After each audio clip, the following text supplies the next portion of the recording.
સૌથી જે આપના કદાચ આપના કંટ્રોલની વાત નથી, પણ આપ રજૂઆત આગળ કરી શકો કે જ્યારે વીવીઆઈપી લોકો આવે છે ને જિલ્લામાં, બરાબર, મુખ્યમંત્રીઓ કે એનાથી ઉપરના લેવલના દિલ્હીના, ત્યારે હોસ્પિટલમાં વેક્યુમ જેવું થઈ જાય છે અને માણસોના જીવ જવા સુધીની પરિસ્થિતિ થઈ જાય છે.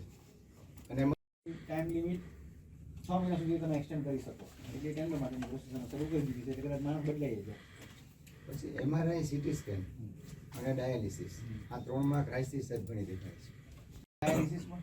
ડાયાલિસિસમાં છે અને એમઆરઆઈમાં તો 3 રાતના 12 વાગે બોલાવે, 1 વાગે બોલાવે.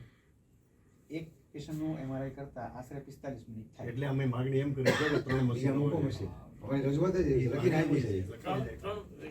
ઘણા મોટા, આવડું મોટું ડિસ્ટ્રિક્ટ અને એટલો મોટો એ રૂમની અંદર તમે જોવો ને, આમ 2 મિનિટમાં પેટ્રોલમ જેલી લગાવીને આમ કરીને ચલો નીચે ઉતરો, ચલો નીચે, તો એનું કઈ રીઝન ખરું કે કોઈ પાક કે હે એમને પૂછવું પડે, એ એમનો વિષય છે.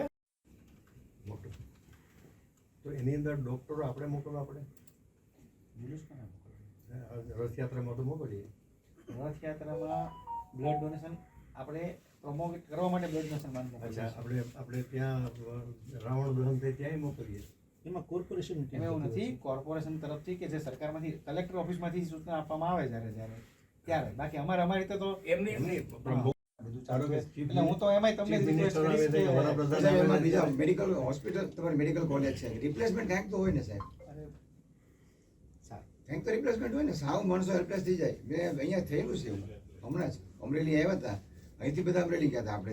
જે તમારો આવ્યું છે એ પણ મેં તે ઉપર મોકલશું કે આ રીતે આવે.